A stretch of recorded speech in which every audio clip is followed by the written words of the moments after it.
Olá, pessoal, boa tarde, tudo bem? Pessoal, meu grupo vai falar sobre a constante de amortecimento do MHS em diferentes fluidos. Os integrantes são Augusto, Fernanda, Jasmin e eu. Bom, a gente chegou a estudar em oscilações um pouquinho sobre o movimento harmônico simples e agora o que eu vou aprofundar melhor, para vocês compreenderem o experimento.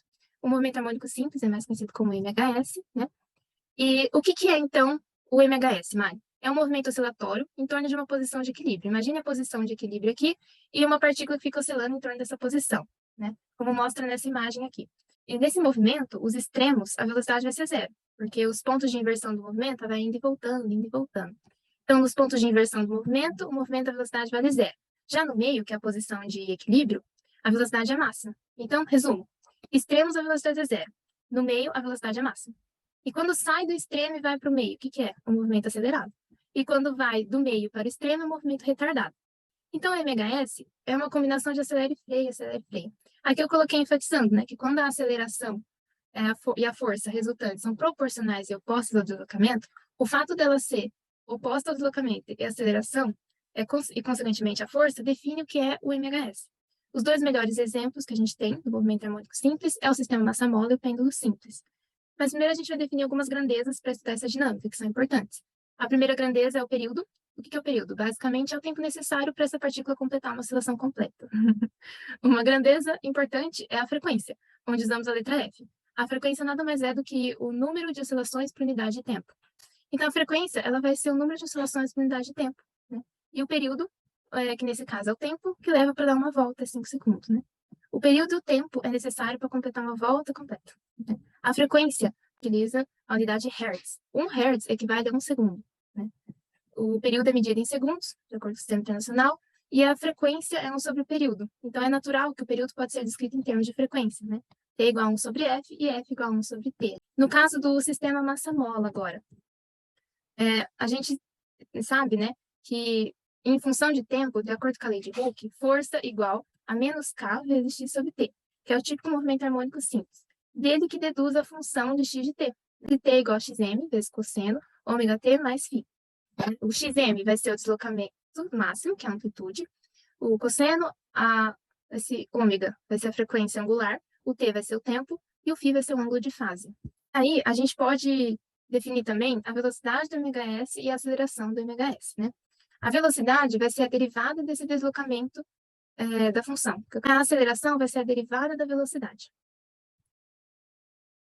Bom, agora a lei do movimento harmônico simples é basicamente a gente retomar a segunda lei de Newton, a fim de a gente enfatizar qual que é a força que deve agir sobre a partícula, para que a sua aceleração, né, aceleração de t igual a menos ômega ao quadrado vezes x de t.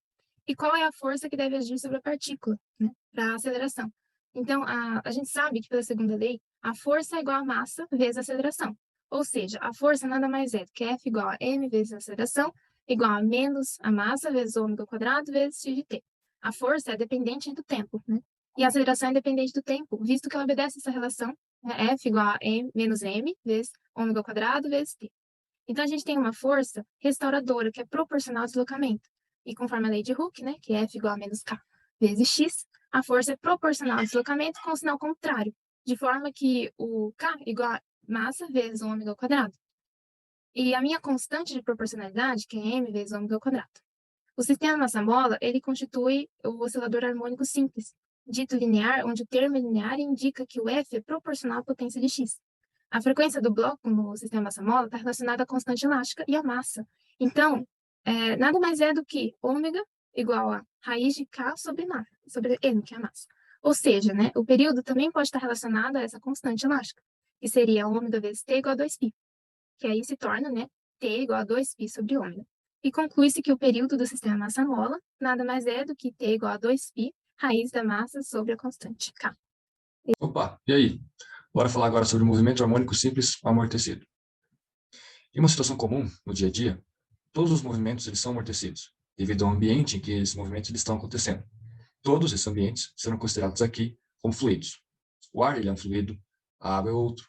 Qualquer meio em que possa ocorrer um movimento pode ser considerado um fluido. No movimento amortecido, os fluidos eles possuem uma força que luta contra o movimento dos objetos, diminuindo assim a sua velocidade, até chegar a zero.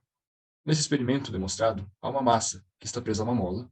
Nessa massa tem uma placa que está sendo usada para haver maior contato com a água. que essa água está no tanque. Essa água possui uma constante de amortecimento bem maior que a do ar. Ou seja, nesse contexto, se apenas for tirado a água e deixado só o ar, a mola ela vai oscilar bem mais, por causa que a viscosidade da água é bem maior que a do ar.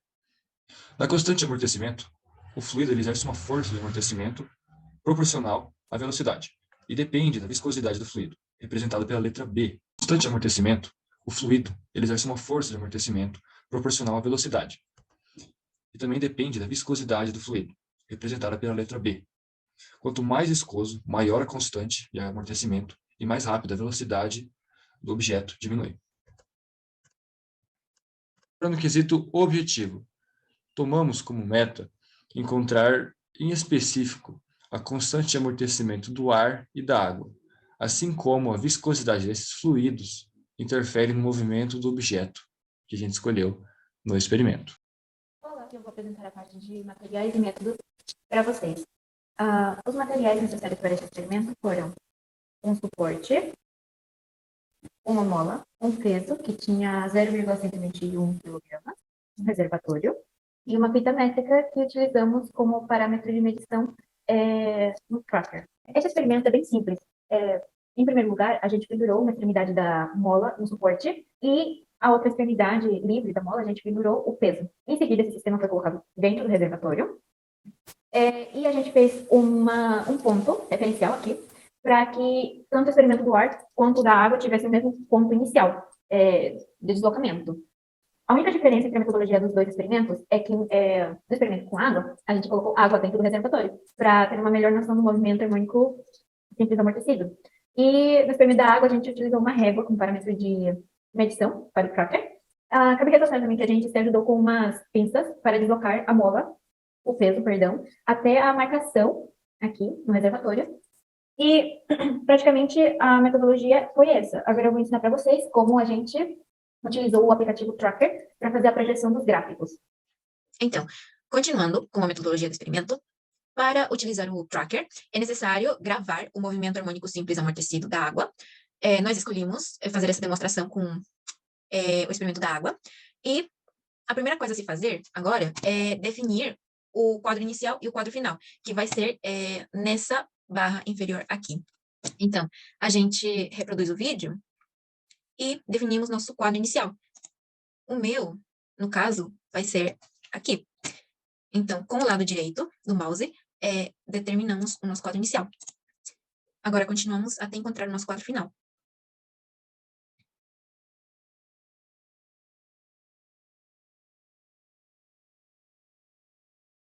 Eu vou determinar o meu ponto final aqui.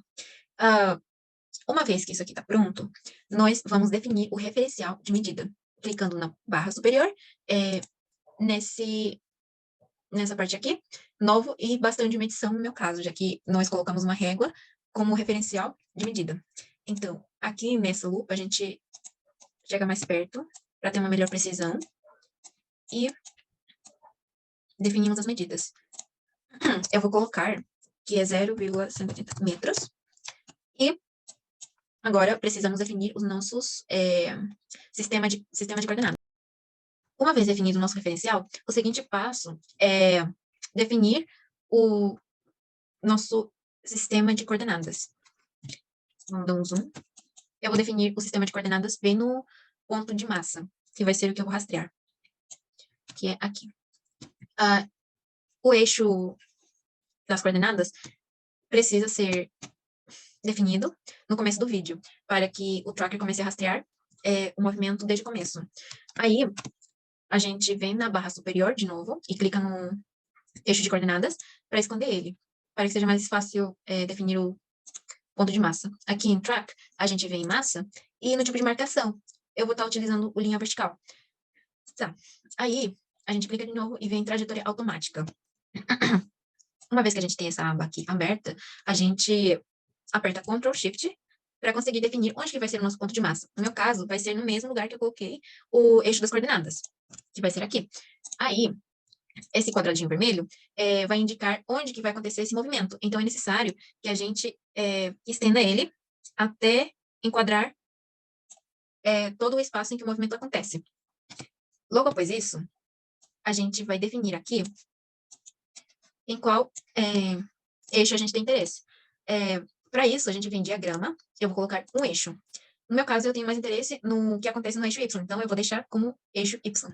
E aqui aparecem os dados que o tracker vai rastreando segundo o movimento. Então, o último passo é a gente apertar pesquisar.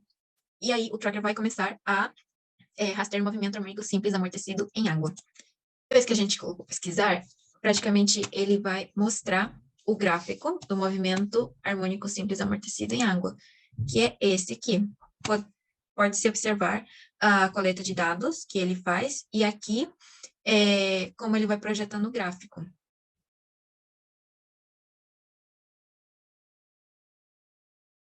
Então, é dessa forma que a gente obtém o gráfico do movimento harmônico simples amortecido em água, utilizando o tracker. Muito obrigada pela atenção. Olá, meu nome é Fernanda e agora eu vou demonstrar como é possível fazer uma análise dos dados que foram obtidos no software Tracker para encontrar a constante de amortecimento em diferentes fluidos.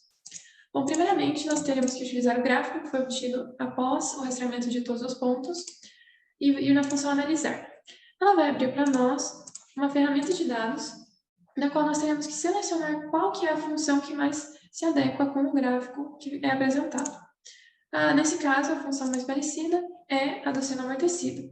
Se ela não se ajustar perfeitamente como ocorreu aqui, apenas você vai na função autoescala. Bom, agora nós temos que nos preocupar com qual dos parâmetros vai ser útil para esse cálculo da constante de amortecimento. Nesse caso, a constante de amortecimento na função do movimento harmônico simples amortecido, ela está junto do termo exponencial. Então, esse é o parâmetro que nós vamos nos preocupar, que nesse caso é o meio. Bom, agora é possível observar que o gráfico da função do MHS da água, ele realmente é uma função seno amortecido propriamente dita. Ela é bem delineada. Bom, mas agora a gente tem que ver como que vai fazer esses cálculos, como que vai utilizar o parâmetro E para encontrar essa constante de amortecimento. A gente tem que perceber que, nesse caso, a exponencial da equação do tracker está elevado a esse parâmetro vezes t. E a função do MHS amortecido está elevada a exponencial a menos bt sobre 2m. Então, como as duas têm o termo t, eles se cancelam, e o parâmetro E vai ser igual a menos b sobre 2m. Após isso, eu simplesmente fazer uma substituição dos valores, que o M seria a massa do corpo que está sendo utilizado, e no nosso caso é de 0,121 kg, e o E é o valor que foi obtido no gráfico, no tracker, né? Após a análise do gráfico. Bom, a partir disso a gente consegue encontrar a constante de amortecimento da água, que foi de 0,0520 kg por segundo. O gráfico do MHS do ar também é uma função sendo amortecida, só que ela é muito mais sutil do que a da água. E isso é possível também de ser percebido por meio dos cálculos, que foram realizados da mesma forma do que o anterior da água. E o resultado encontrado foi de 0,0058 kg por segundo. Então, qual é a conclusão que nós chegamos? Que a constante de amortecimento do ar ela é aproximadamente 11 vezes menor que a da água. Ou seja, um movimento harmônico simples amortecido que ocorra na água, ele vai levar um tempo muito menor do que no ar, justamente porque essa constante da água ela é muito maior, então o amortecimento acontece mais rapidamente. Bom, até chegar o movimento ao seu fim, né? Parar. Seria isso para o nosso grupo. Muito obrigada pela atenção.